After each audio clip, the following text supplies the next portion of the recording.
প্ৰথমতে উপস্থিত আটাইলৈকে নমস্কাৰ জনাইছোঁ। যদিও বা পৰামৰ্শ দিব পৰাকৈ উপস্থিত কৰিব নাভাবোঁ, তথাপিতো এজন ছাত্ৰ হিচাপে উচ্চ শিক্ষাৰ ব্যৱস্থাটোৰ প্ৰতি সন্মান জনাই আমি তেজপুৰ বিশ্ববিদ্যালয়ৰ যি প্ৰতিবাদ, সেই প্ৰতিবাদলৈ আমি পূৰ্বৰে পৰাই সমৰ্থন জনাই আহিছোঁ। বিভিন্ন সময়ত মই তেজপুৰ বিশ্ববিদ্যালয় নিজেই গৈছোঁ।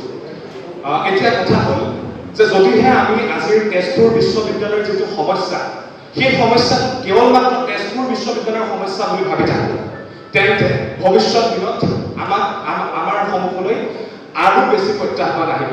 যদিহে কোনো এগৰাকী অভিভাৱকে ভাবে যে মোৰ ছাত্ৰ ছাত্ৰীয়ে তেজপুৰ বিশ্ববিদ্যালয়ত পঢ়া নাই, গতিকে তেজপুৰ বিশ্ববিদ্যালয়ত কি হৈ আছে সেইটো আমাৰ বাবে কিয় প্ৰয়োজনীয়। যদিহে এজন ছাত্ৰই ভাবে যে মোৰ বিশ্ববিদ্যালয়খনত বা মোৰ মহাবিদ্যালয়খনত এনেধৰণৰ পৰিস্থিতি, এনেধৰণৰ অসুবিধাৰ সৃষ্টি হোৱা নাই, তেন্তে তাত মই কিয় মাত মাতিম, তেন্তে ই আগন্তুক দিনত আমাৰ এই যিটো উচ্চ শিক্ষাৰ ব্যৱস্থাটো, এই ব্যৱস্থাটো ধ্বংস কৰি পেলাব। আচলতে এই ব্যৱস্থাটো যে আজি তেজপুৰ ইউনিভাৰ্চিটিত এনেধৰণৰ এটা অচলাৱস্থাৰ সৃষ্টি হৈছে, এই প্ৰক্ৰিয়াটো এটা বেলেগ ধৰণৰ প্ৰক্ৰিয়া। বিভিন্ন ধৰণে এটা চক্ৰই আমাৰ যিসমূহ বিশ্ববিদ্যালয়, সমগ্ৰ দেশৰে বিশ্ববিদ্যালয়সমূহৰ যিটো মাতটো বন্ধ কৰিব বিচাৰিছে, স্বাধীন চিতীয়া পৰিৱেশটো নাইকিয়া কৰি পেলাব বিচাৰিছে। আজি শম্ভুনাথ সিঙৰ পদত্যাগৰ দাবীত আমি উপস্থিত হৈছোঁ। আমি তেজপুৰ বিশ্ববিদ্যালয়ৰ এখন স্বতন্ত্ৰ ছাত্ৰ একতা সভা বিচাৰোঁ, কিন্তু এইটো সময়ত আপুনি প্ৰত্যেকখন বিশ্ববিদ্যালয়ত হয়তো খুব কম সংখ্যক বিশ্ববিদ্যালয় ওলাব, য'ত বিশ্ববিদ্যালয়ৰ সদস্যসকলে ক'ব যে বিশ্ববিদ্যালয়ৰ যি ছাত্ৰ একতা সভা, সেই স্বতন্ত্ৰতা ৰক্ষাৰ বাবে আমি নামিছোঁ। যেতিয়া এখন বিশ্ববিদ্যালয় কৰ্তৃপক্ষই ছাত্ৰ একতা সভাৰ প্ৰতিনিধিসকলক তেওঁলোকৰ যিখিনি কাম কৰিব, সেই কামখিনি কৈ দিয়াৰ বাবে বা কোনো অনুষ্ঠান চলোৱা ব্যক্তি হিচাপে ৰাখিব বিচাৰে, তেন্তে তেনেদৰেই তেওঁলোকে যি স্বাধীন চিতীয়া পৰিৱেশটো আছে, যি স্বতন্ত্ৰ পৰিৱেশটো আছে, সেই পৰিৱেশটো মষিমূৰ কৰিবলৈ চেষ্টা কৰিব। আজি আমি শম্ভুনাথ সিঙৰ পদত্যাগৰ দাবী কৰিছোঁ, কিন্তু আমি এইটো কথা মন দিব লাগিব যে যিখন চৰকাৰে শিক্ষাৰ্থীৰ বাবে আঁচনি লৈ আহে, যিখন চৰকাৰে কেৱল আঁচনিৰ জৰিয়তে শিক্ষাগত ইতিবাচক উন্নতি হৈছে বুলি ভাবে, সেইখন চৰকাৰে কিন্তু আজি তেজপুৰ বিশ্ববিদ্যালয়ৰ দৰে এখন আগশাৰীৰ বিশ্ববিদ্যালয় অচলাৱস্থাৰ সৃষ্টি কৰিছে।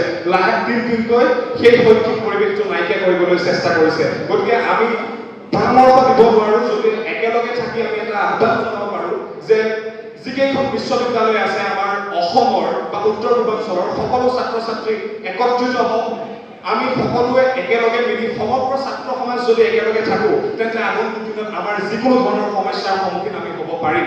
যদিহে আমি অকলে এই সমস্যাবোৰৰ বিৰুদ্ধে যুঁজো, এই শক্তিটো এটা সাধাৰণ শক্তি নহয়, সৰু শক্তি নহয়, এইটো সাংঘাতিক এটা বেয়া শক্তি। গতিকে যদি অকলে যুঁজো, আপোনাক সন্মুখৰ পৰা তেওঁলোকেও আক্ৰমণ কৰিবলৈ চেষ্টা কৰিব। যদিহে আমি একত্ৰিতভাৱে যুঁজো, যদিহে আমি আজি তেজপুৰ বিশ্ববিদ্যালয়ৰ লগত ডিব্ৰুগড় বিশ্ববিদ্যালয়, কটন বিশ্ববিদ্যালয়, গুৱাহাটী বিশ্ববিদ্যালয় বা নেহৰু আদিকে ধৰি বিভিন্ন ধৰণৰ বিশ্ববিদ্যালয়সমূহৰ ছাত্ৰসকল একেলগে থাকোঁ, তেন্তে আগন্তুক দিনত চৰকাৰ বাধ্য হ'ব যে শিক্ষানুষ্ঠানসমূহত যিখিনি অচলাৱস্থাৰ পৰিৱেশ সৃষ্টি হৈছে, যিখিনি অসুবিধাৰ সন্মুখীন হৈছে, এই সকলোখিনি সমস্যাৰ বিৰুদ্ধে এই সমস্যাসমূহ নাইকিয়া কৰিবলৈ ছাত্ৰ সমাজ একেলগে ওলাই আছে, তেন্তে তেওঁলোক বাধ্য হ'ব এইখিনি কৰিবলৈ। গতিকে আমি আহ্বান জনাম, আপোনালোকৰ যি আন্দোলন, এই আন্দোলন আমি সকলোৱে একেলগে প্ৰত্যেকখন বিশ্ববিদ্যালয়ৰ ছাত্ৰ ছাত্ৰীয়ে একেলগে যদি আৰম্ভ কৰোঁ, আমি যদি অসমৰ সৰ্বস্তৰৰ মানুহৰ মাজলৈ লৈ যাব পাৰোঁ, তেন্তে নিশ্চিতভাৱে আমি আগন্তুক দিনত আমাৰ এই উচ্চ শিক্ষাৰ ব্যৱস্থাটো বচাই ৰাখিব পাৰিম, গণতান্ত্ৰিক ব্যৱস্থাটো সুৰক্ষিত কৰি ৰাখিব পাৰিম।